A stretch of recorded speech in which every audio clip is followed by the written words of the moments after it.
You're listening to a production of the National Media Archive. To learn more or volunteer, go to nationalmediaarchive.com. A new kind of world and a new kind of war. Not a battle of swords or banners, but of artillery, rifles, ships, planes, and industrial-scale death. Men reduced to numbers, shells to statistics. This is the First World War, engineered by calculating generals and fought without mercy.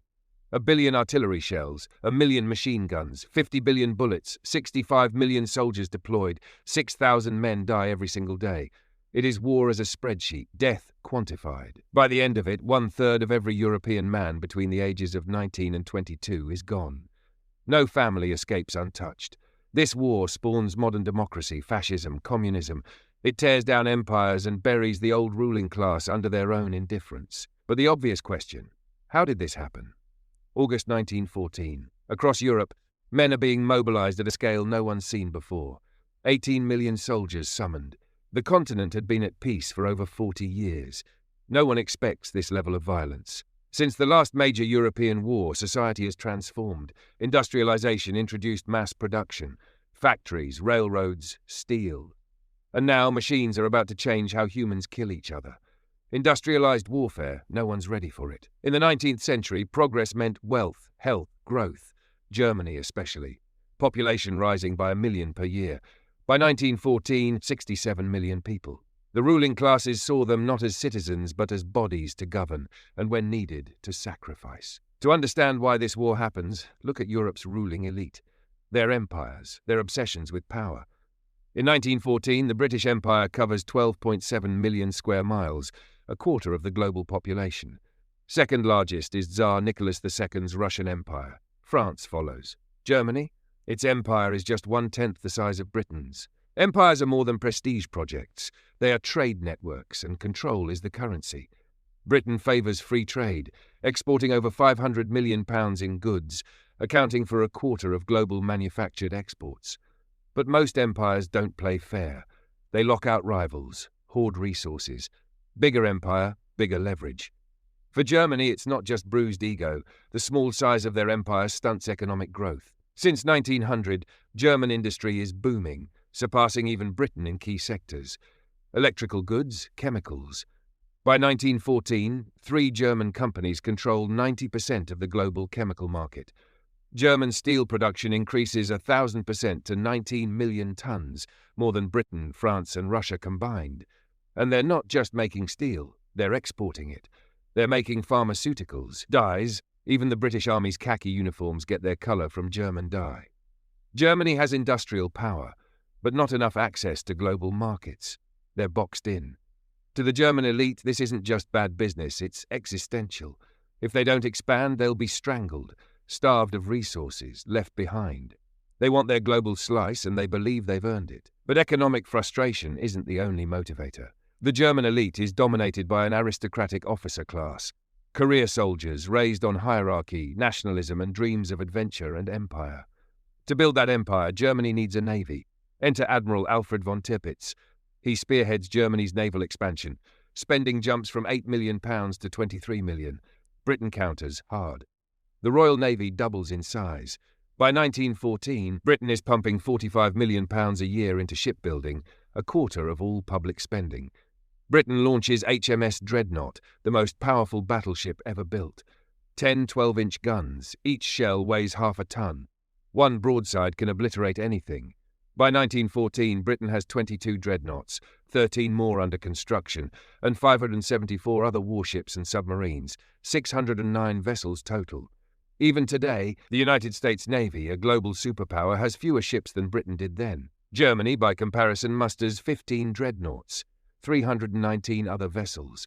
Their navy fails to win them territory, but it succeeds at one thing, terrifying their rivals. Britain, France, Russia. Germany's foreign policy, called Weltpolitik or world politics, accomplishes little but alienation. By 1913, Germany is diplomatically isolated. France and Russia, 2 nations with little in common, are now allies, united by mutual fear of Germany. The irony? Germany's military strength doesn't win anything. It just raises tensions and makes war more likely. By mid-1914, the powder keg is packed. All it needs is a spark. That spark arrives on June 28, 1914. In Sarajevo, Bosnia, newly annexed by Austria-Hungary, the heir to the Austro-Hungarian throne, Archduke Franz Ferdinand, is shot dead. The assassin is tied to a group backed by Serbia. The Austrian Empire is furious. But Serbia has a powerful protector, Russia. Austria won't move without backup, so it asks Germany for support. On July 6th, the Kaiser gives them a blank check. Whatever Austria decides, Germany will back them. Now Austria makes its move. An ultimatum to Serbia: let Austrian officials investigate the assassination inside Serbian territory. It's designed to be unacceptable. Serbia appeals to Russia. Russia says yes, Serbia rejects the ultimatum. Austria declares war. Now things unravel fast. Russia mobilizes. France, Russia's ally, joins in. Germany mobilizes, then France. Everyone is preparing for war.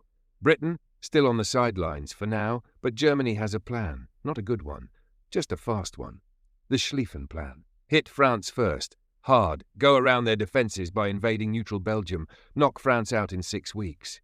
Then turn east to deal with Russia.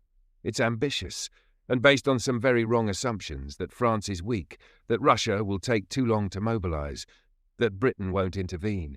Germany executes the plan. On August 4, 1914, they invade Belgium. That violation of neutrality pushes Britain to act. Now it's on. A world war. And the modern industrial machine is about to show humanity what it's truly capable of. The war is officially on, but winning won't be about courage, it'll be about coordination. And nothing makes that more possible in 1914 than the railroad. Railways are the arteries of industrial warfare. They don't just move soldiers, they move entire armies. Millions of men, horses, cannons, shells, entire supply chains now ride on steel rails. Russia has over 70,000 kilometers of track. Germany, 63,000 kilometers. Austria-Hungary, France, Britain, they're all networked up and ready to run industrial-scale warfare. In Germany, the military has timetables down to the minute. By late July, hundreds of thousands of men are already at train stations. Once those trains roll out, they can't reverse. There's no emergency brake on war. By August 1st, Germany mobilizes another 3.5 million men. Add that to Austria-Hungary's forces, and the Central Powers now have 7.5 million troops on standby. But France is ready too. 3 million reserves, and Russia 5 million more. The math is staggering. Tens of millions of men, countless tons of supplies. Never in human history had this many troops been mobilized this fast. Germany's got a problem, though. It's surrounded. France in the west, Russia in the east, Britain entering the game. That's why the Schlieffen Plan matters. If Germany wants any chance of surviving, it has to knock out France first, fast, before Russia gets fully online. And fast means trains. In 20 days, Germany deploys 2 million men, 118,000 horses, and 400,000 tons of supplies using 20,000 trains. That's 550 trains a day, organized, timed, loaded with industrial precision. France takes 2 weeks to mobilize. Austria-Hungary, 4. Russia, 6. So Germany strikes first, right through Belgium. But Belgium isn't just a shortcut, it's also a problem. Belgium's neutrality is protected by international treaty. Invading it means violating that, and it gives Britain a reason to join the fight. Germany doesn't care, they move anyway. Belgium resists harder than expected. Fortified towns like Liège hold out against the German advance, slowing them down. The Germans bring out the heavy artillery. Meet Big Bertha, a 42-centimetre howitzer that lobs 800-kilogram shells 10 kilometres. A single broadside erases centuries of fortification theory. Within hours, Belgium's famous forts are rubble. But the Belgians aren't done. Civilians resist too. The German response? Brutal. Over 6,000 civilians executed, 1.5 million flee. The city of Leuven, looted and burned. The world calls it the Rape of Belgium. British and American newspapers light up with outrage. The British use it to rally support. Over 33,000 men volunteer in a single day in September. By the end of that month, 760,000 new British recruits. But they won't be ready for months. Meanwhile, the professional British Expeditionary Force, the BEF, deploys to France, just 84,000 men, smaller than Belgium's own army. To Germany's top brass, the British army is a joke. One German officer allegedly calls it a contemptible little army. The BEF will soon prove otherwise. The German army, however, is not a joke. It's the most disciplined, best-equipped army in Europe. 73,000 officers, 108,000 professional sergeants and corporals, over 4 million enlisted troops.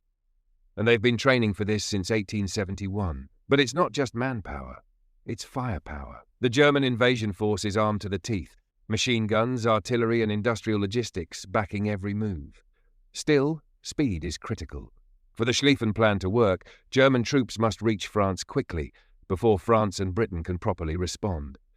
But Belgium's resistance slows them. British and French troops begin to engage, and suddenly that 6-week war clock is ticking down fast. As the Germans push into France, something happens. Russia mobilizes quicker than expected. 2 Russian armies, 485,000 men, invade eastern Germany by August 15th. This wasn't supposed to happen. The Schlieffen Plan assumed Russia would take much longer. German troops panic, eastern cities evacuate, Berlin itself seems in danger. But the Russian invasion hits a logistical snag. Russia's rail gauge is different than Germany's. The troops have to disembark at the border and march on foot. No trains. No supply lines. They pillage villages for food. They round up civilians. Over 1,000 Germans are killed. The trauma cuts deep. German public fear of Russian invasion will echo for decades. Some historians argue that it permanently alters how Germany views its eastern neighbours, fueling future horrors. The Russians outnumber the Germans nearly 3-1. But the Russian command is a mess. Generals Samsonov and Rennenkampf hate each other. They barely speak. Communications are primitive, mostly unencrypted radio or horseback messengers. The Germans intercept every message. They realize the 2 Russian armies are separated. It's an opening, and they take it. Using their own rail lines, the Germans redeploy troops rapidly. The result? The Battle of Tannenberg. One of the most lopsided defeats in military history. 78,000 Russian casualties, 92,000 captured. German losses? Less than 13,000. The Russian defeat is complete. General Samsonov shoots himself. Meanwhile, back in France, German forces are still pushing south toward Paris. It looks like they might actually pull it off. The war might be over by Christmas. But France isn't done yet. With help from the British, the French counterattack at the River Marne. And this time, the trains run in France's favour. General Joseph Joffre uses the rail system to move 150,000 men to the front in just days. The Germans don't even know they're coming. The counterattack begins on September 5th, the so-called Miracle on the Marne. And it works. The Germans are forced to retreat. The Schlieffen Plan collapses. The German army retreats from the Marne. The plan to conquer France in 6 weeks has failed. The dream of a quick war? Gone. Now the Germans fall back and dig in. The Allies follow, and they dig in too. Welcome to trench warfare. This is not the war Europe planned. This is something new, something industrial, and something horrifying. By October 1914, both sides are locked in along a front stretching through northern France and Belgium. The town of Ypres, called Ypres by the locals, becomes a flashpoint. The Germans are trying to outflank the Allies and punch through to the Channel ports. The British and French scramble to hold the line. The First Battle of Ypres is brutal, and unexpected weapons begin to take centre stage. It's not artillery or gas, not yet. It's the rifle. Specifically, the British short-magazine Lee Enfield, a bolt-action rifle with a 10-round magazine. British soldiers are trained to fire 15 aimed shots per minute. One soldier famously hits 37 rounds in 60 seconds, including 22 bullseyes at 300 yards. The German Mauser? 5 rounds per magazine. The math isn't in their favour. German soldiers, many of them young student volunteers, march into a storm of bullets. They're shredded by rifle fire. It's a massacre. So many students die that the site becomes known as the Kindermord, the massacre of the innocents. 3,000 of Germany's brightest young men are buried at Langemarck. But the German High Command doesn't stop. They just send more. Between October 19th and November 22nd, Germany loses 80,000 men at Ypres. The British? 54,000. The British Expeditionary Force, those professional soldiers sent at the start, is nearly wiped out. You could argue it ceased to exist by the end of 1914. Both sides are exhausted, but nobody is pulling out. Instead, they do the only thing that makes sense in a world filled with bullets and shrapnel. They go underground. They build trenches, and then they build more and more. Miles of trenches stretch across Europe. By war's end, there will be over 25,000 miles of trenches on the Western Front alone. enough to circle the entire planet. At first, they're crude, holes dug by desperate men. But over time, they become elaborate systems of defense. Frontline trenches, support trenches, reserve trenches, communication trenches. Barbed wire goes up in front of them, stretching for miles. A 19th century invention for herding cattle now becomes a wall of death for human beings. Barbed wire and machine guns together are lethal. The wire funnels attackers into predictable paths. The machine guns mow them down. Over the course of the war, 3 million miles of barbed wire are manufactured, enough to wrap around the earth 120 times. As 1915 begins, soldiers are living in these trenches, eating, sleeping, and dying in the mud. For the British, the conditions are hell. The water table in Belgium is high. Trenches flood easily. There's no drainage. Duckboards and trench mats are laid to keep feet dry, but they don't help much. Bodies from earlier battles float in the water. Rats, lice, disease. A third of all military deaths will come not from bullets but from infection, exposure, and illness. Trench foot, hypothermia, bronchitis, typhus. The mud is endless. One British observer puts it plainly, you imagine hell to be fire, but it isn't. Hell is mud. German trenches are different, better built, better reinforced. Concrete bunkers, organised sleeping quarters. The Germans know they'll be staying for a while, and they dig accordingly. The Allies? Still clinging to the hope of a breakthrough. And in that hope, a new tool enters the war. The airplane. The Wright brothers made their first flight just 12 years earlier. Now, aircraft are being used for something no one expected, aerial reconnaissance. Lieutenant Colonel Hugh Trenchard of Britain's Royal Flying Corps sees the opportunity. Planes are equipped with cameras to photograph enemy trenches and artillery positions from the sky. The French town of Neuve-Chapelle becomes the test site. British aircraft photograph German defences in detail. The information is used to direct artillery with terrifying accuracy. In 1915 alone, the Royal Flying Corps takes 80,000 reconnaissance photos. By 1918, it'll be nearly 6 million. This changes everything. Before, reconnaissance was done by cavalry, but with entrenched positions stretching for miles, cavalry is useless. Now the skies belong to the observers. But Britain has a problem: not enough planes. In 1914, the Royal Flying Corps has just 193 aircraft. Germany, 694. The French have 541. Austria has 64. But British and French industry ramp up production fast. The number of aircraft and workers building them skyrockets. France's aviation workforce goes from 12,500 in 1914 to 185,000 in 1918. Britain tops even that, 347,000 aircraft workers by war's end. By 1918, the Allies will build 120,000 planes. Germany, just 48,000. Still, for a time, the Germans control the skies. And in 1915, they deploy something devastating. Dutch engineer Anthony Fokker develops an interrupter gear, a machine gun that fires through a propeller without shredding it. The result is the world's first true fighter plane, the Fokker Eindecker. For 8 months, the Germans dominate the skies. It becomes known as the Fokker Scourge. British recon planes are shot down at a rate of 60 per month. The average lifespan of a British pilot, 11 days. The Royal Flying Corps earns a grim nickname, the Suicide Club. And yet, even with the Fokker Scourge in full effect, British recon continues. Because now artillery depends on it. At Neuve-Chapelle, that recon data results in one of the heaviest bombardments of the war so far. 342 British guns level German positions. Then 60,000 infantry move in. The Germans are in disarray. But a critical failure stalls the assault. The British can't communicate. Telephone lines are cut, radio signals blocked, messengers go missing. The infantry waits while British artillery continues shelling the now empty trenches. The delay gives the Germans time to regroup. Just 90 Jaegers, German light infantry, armed with 2 machine guns, hold off 9,000 British attackers. 2 machine guns, thousands of rounds, over 1,000 British casualties in 90 minutes. Machine guns, communication breakdowns, and poor timing. This is the new normal. The battlefield is changing fast, and the weapons are only getting worse. March 1915. The British learn a brutal lesson at Neuve-Chapelle. Even with perfect aerial recon, artillery alone can't win a war, especially when communication fails mid-battle. The problem? The telephone. Field phones in 1915 are wired. That wire? Cut instantly by shells. Wireless signals? Unreliable, easily jammed. Messengers? Too slow, too dead, too missing. The phones themselves, early crank devices, require batteries, earphones, Morse keys, and a working line.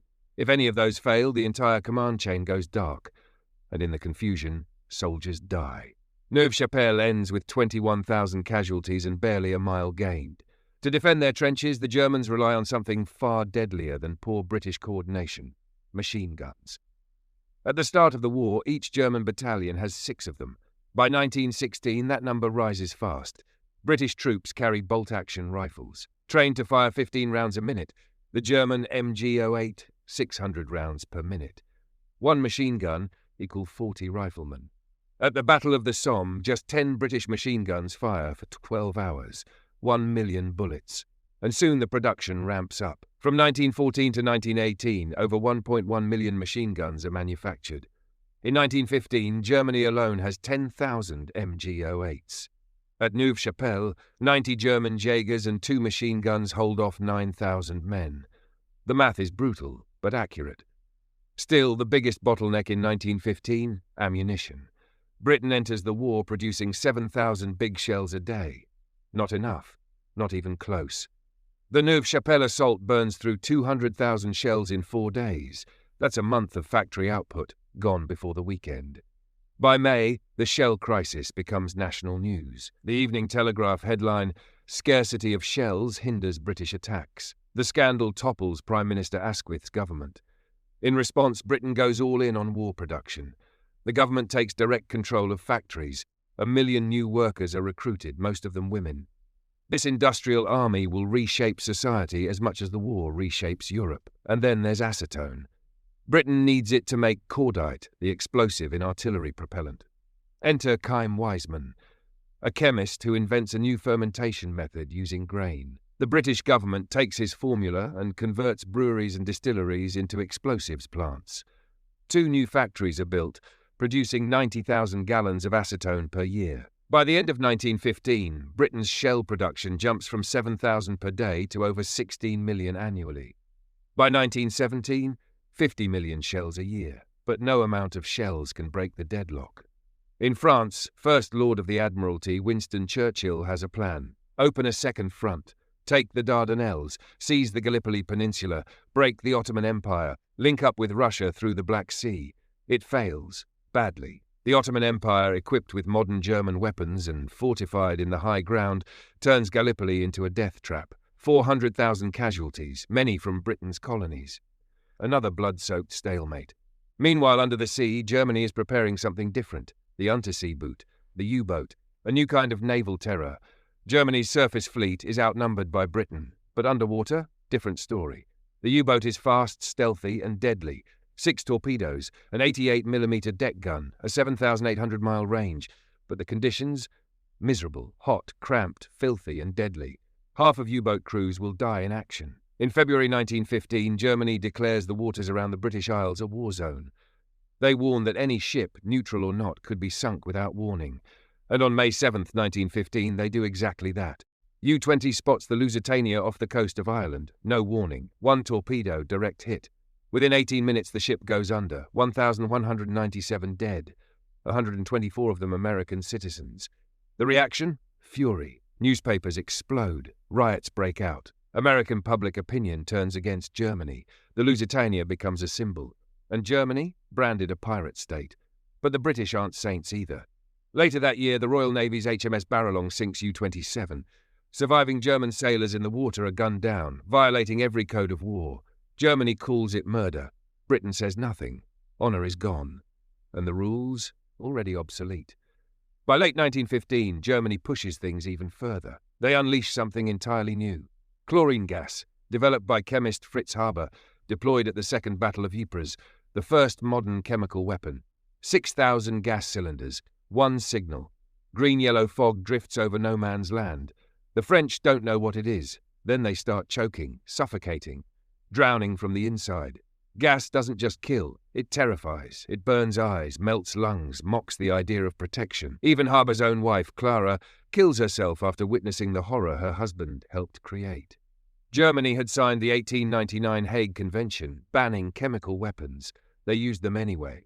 Soon, so do the British and French. By late 1915, Captain William Livens invents the Livens projector, a mortar that fires gas-filled barrels over enemy lines. The arms race now includes the atmosphere. The next gas? Phosgene, more deadly than chlorine, 18 times more lethal. But the worst is mustard gas, a blistering agent that burns skin, blinds soldiers, and stays active for days. Gas masks arrive too late. Early solutions? A urine-soaked sock over the mouth. Eventually, the hypo-helmet, a suffocating canvas hood soaked in photographic chemicals. It's better than nothing, barely. By war's end, 90,000 are killed by gas, most of them from phosgene. Germans use 52,000 tons, France 26,000, Britain 14,000. Gas was horrific, but it wasn't the only new horror. Flamethrowers arrive in 1915. The German Flammenwerfer projects a 20-meter jet of liquid fire. It clears trenches, burns through bunkers, and sends defenders screaming. They're first used in Belgium, on French then British trenches. The effect is instant and psychological. The night lights up, the screaming begins. Survivors run, but flamethrower units are marked men. Every sniper on the battlefield targets them first. Over the war, Germany will conduct 650 flamethrower attacks, but gas, flame, and shells won't break the stalemate. They just kill more people in new ways. By the end of 1915, it's clear. Technology isn't ending the war. It's only scaling the slaughter. By the end of 1915, it's clear that neither side can punch through. What began as a war of movement is now a grinding machine built to chew up men and spit out corpses.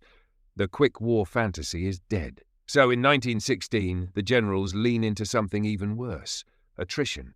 If they can't outmaneuver the enemy, they'll just outbleed them. Germany fires the first shot in this strategy with the Battle of Verdun. Verdun, a fortress city on the French-German border, is surrounded by dozens of heavy forts. It's not just a strategic location, it's symbolic.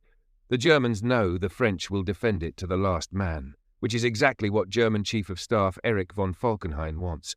His goal isn't to capture Verdun, it's to trap the French into fighting for it endlessly. He calls it bleeding France white. Germany secretly builds a new railway just to supply the coming assault. They move over 1,000 artillery pieces into position, along with 2.5 million shells. On the morning of February 21, 1916, the bombardment begins.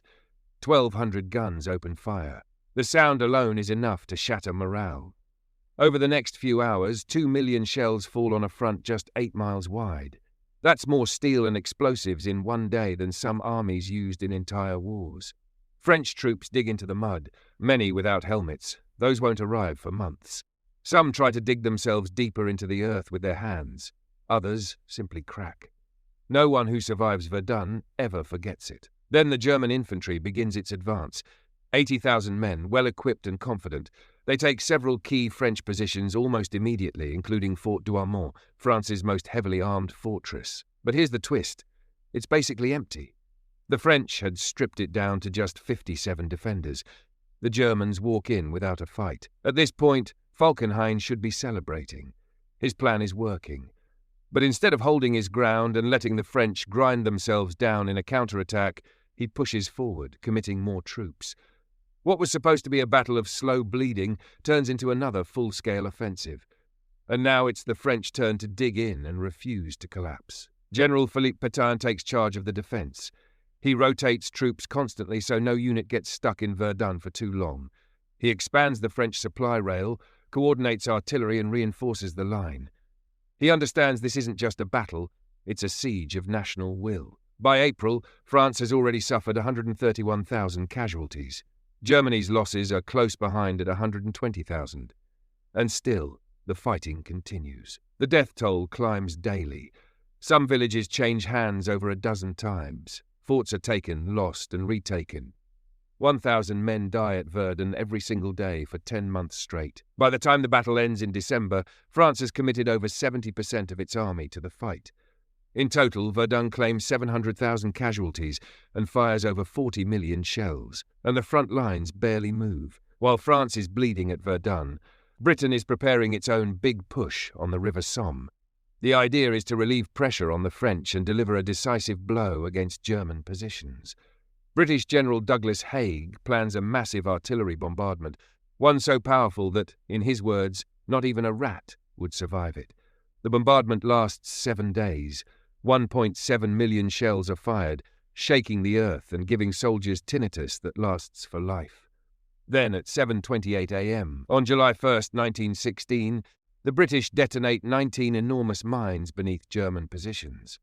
The blasts are heard across the English Channel. 2 minutes later, British troops go over the top. 120,000 men advance in wide lines, many from the so-called Pals battalions, units made up of friends, neighbours, brothers, schoolmates. They walk into a wall of machine gun fire. The problem is, the barrage didn't destroy the barbed wire. It didn't kill the German defenders hiding in deep dugouts. The minute the shelling stops, the Germans climb out and man the guns. British troops get tangled in wire and mowed down like grass. Some units are obliterated within minutes. Entire towns lose a generation of men in a single morning. By the end of the first day, the British have suffered 57,000 casualties, including 19,000 dead. It's the bloodiest day in British military history. And it doesn't end there. The battle goes on for 4 more months.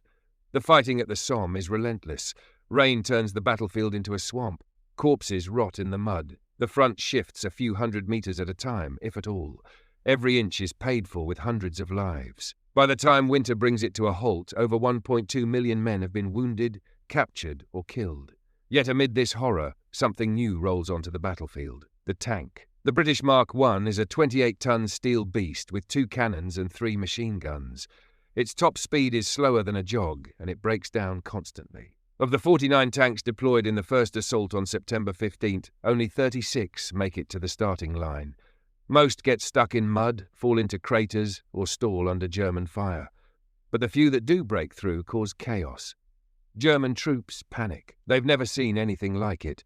Moving fortresses grinding across no man's land. Even though the tanks don't win the battle, they plant a seed. It's a glimpse of future war. Mechanized, armored, relentless. In 1916, tanks are clunky and unreliable, but they're a sign of what's coming. Over the next 2 years, Britain and France will produce over 6,000 of them. Germany, still stuck thinking about trenches and attrition, builds just 20. The Battle of the Somme doesn't win the war. It doesn't even move the line more than a few miles. But it reveals what this war really is. Not a conflict of heroes or tactics, but a raw contest of endurance, industry, and bodies. By 1917, the war is officially a global mess. The Western Front is a standstill. The Eastern Front is falling apart, and millions of people are starving while generals keep drawing lines on maps. Let's start with Russia, because it completely implodes. Tsar Nicholas II is in charge of an army that's losing a war, a population that's out of food, and a country that's totally done with his whole divine ruler vibe. Russia's economy is collapsing. The rail system is failing. Soldiers at the front are starving and freezing in trenches. Civilians back home are literally rioting for bread. Then the Tsar makes his biggest mistake yet. He leaves the capital and takes personal control of the army. Spoiler, he's not a good general. That power vacuum back in Petrograd, now St. Petersburg, gets filled by revolutionaries. Strikes turn into mass protests. The army is ordered to fire on demonstrators, and instead they join them. By March, the Romanov dynasty is over. Nicholas abdicates. Just like that, 300 years of monarchy vanish. A provisional government steps in, led by Alexander Kerensky. But here's the thing. He doesn't pull Russia out of the war. He tries to keep fighting Germany. Big mistake.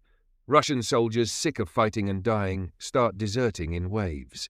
Then Lenin shows up. Germany smuggles Vladimir Lenin, yes, that Lenin, back into Russia in a sealed train like a human weapon. Lenin shows up with one pitch: peace, land, bread.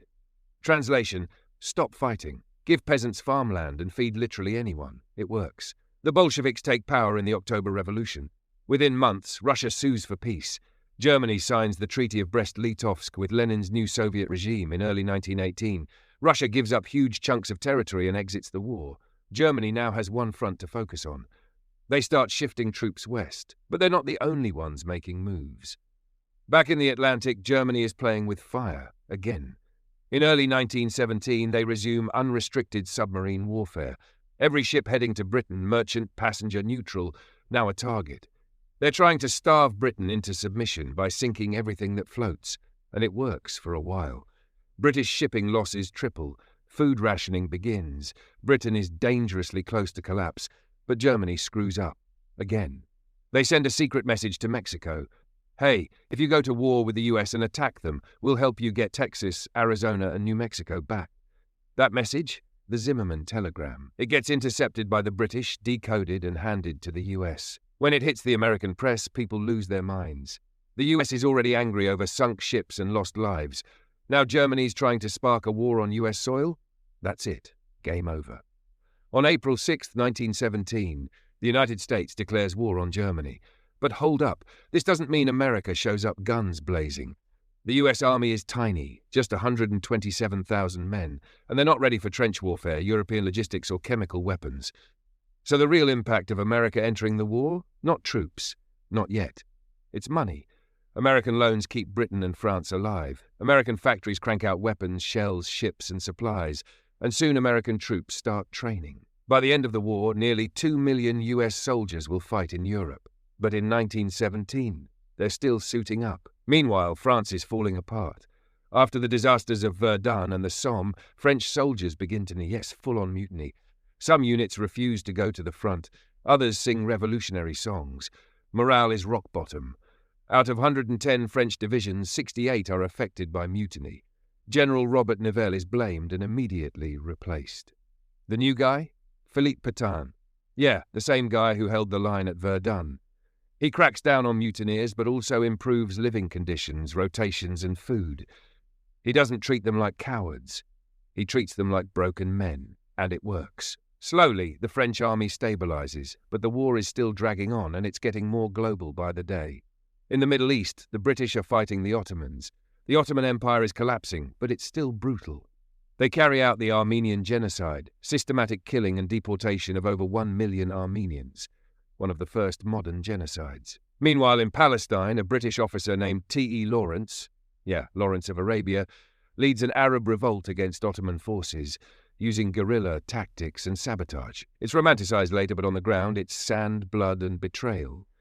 And back in Europe, a new kind of war is taking shape, one fought in the air. By 1917, the skies are full of dogfights, bombing runs, and recon missions. Fighter aces like Germany's Manfred von Richthofen, aka the Red Baron, become legends.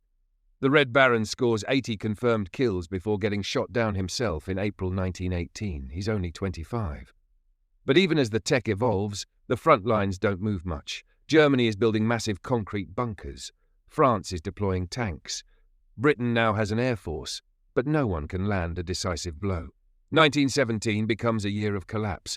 Russia collapses into revolution. France teeters on the edge of one. Germany is running out of food, fuel, and patience, and Britain is barely holding on. But America is warming up, and when it finally hits the field, everything will change. Germany sees the window closing. With Russia out of the war, they finally have a shot at winning, but only if they strike before America fully shows up. So in the spring of 1918, they throw everything they've got at the Western Front. It's called the Spring Offensive, or Kaiserschlacht, the Kaiser's Battle. It's not just one battle, though. It's a series of massive assaults launched over 4 months: Operation Michael, Georgette, Gneisenau, and Blücher York. Each one aimed at smashing through Allied lines before the Americans arrive in force. This is Germany's final gamble. They redeploy 500,000 troops from the now quiet Eastern Front. They've got new tactics too, stormtrooper units trained to move fast, hit weak points, bypass strongholds, and disrupt supply lines. No more wave attacks. This is infiltration warfare, and it works. At first, the Germans advance faster than anyone's moved in years. 14 miles in a single day during Operation Michael. British and French lines are pushed back. Paris is within artillery range for the first time in the war. But here's the problem. They're moving faster than they can resupply. No trucks, just horse-drawn carts. Their infantry outpaces their artillery, and their logistics crumble. And now, finally, the Americans start showing up. By mid-1918, 10,000 US troops are arriving in France every day. These aren't battle-hardened trench vets, but they're fresh, strong, young, and ready to prove themselves. The turning point? The Second Battle of the Marne, July 1918. The Germans push toward Paris again, but this time the French, British, and Americans push back. Hard.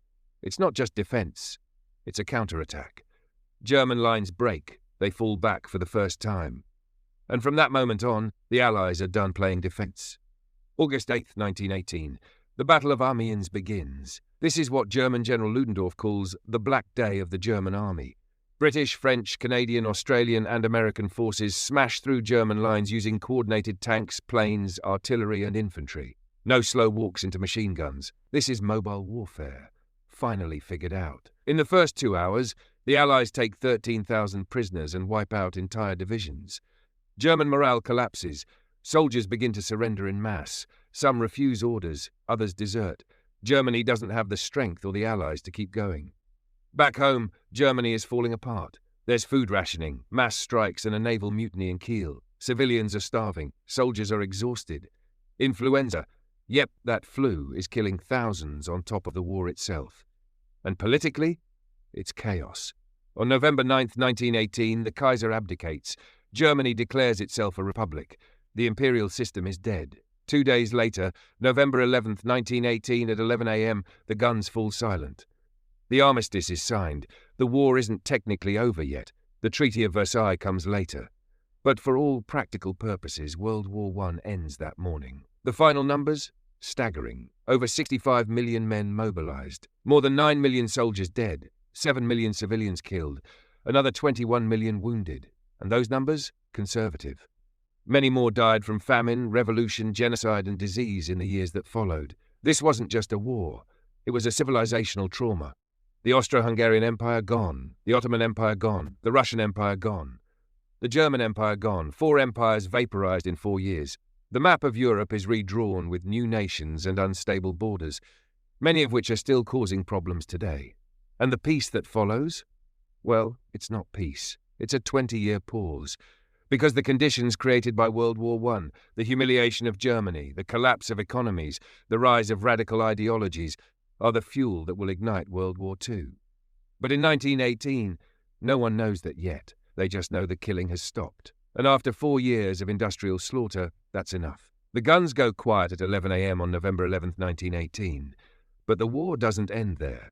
Because World War I doesn't just destroy nations, it rewires the entire structure of modern life. Let's talk aftermath.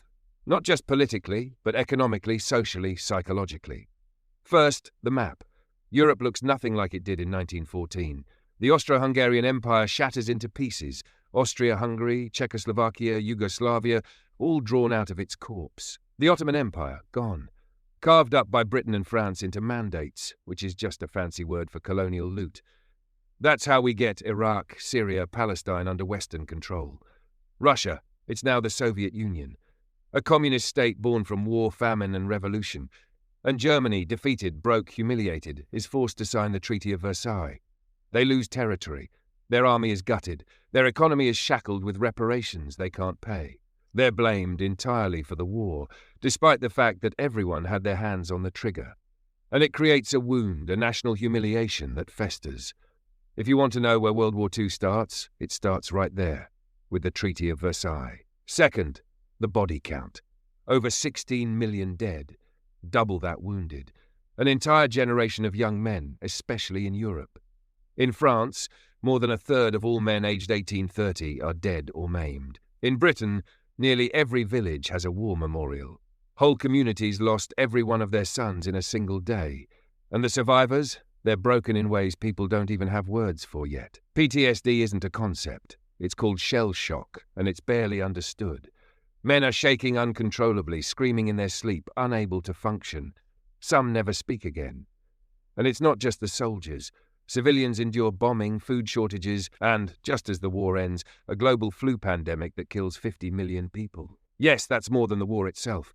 The 1918 flu sweeps across the world, infecting 1/3 of the planet. In war hospitals, in refugee camps, in trains and ships moving troops back home. It finishes off millions who barely survived the trenches. Third, the tech. World War I accelerates every aspect of modern warfare. Airplanes go from novelties to bombers and dogfighters. Tanks go from clunky prototypes to armoured spearheads. Submarines, machine guns, flamethrowers, gas attacks, all tested, refined and mass-produced.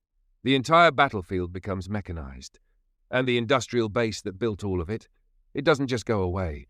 By 1919, the factories that made weapons are repurposed, but the expertise stays. The scientists stay. The idea that war is a technological race sticks around permanently. From now on, future wars will be won in labs and factories before a single shot is fired. Fourth, the psychology. World War I kills not just people, but illusions. Before 1914, war still carried this weird Victorian gloss, honour, valour as waving in the sun.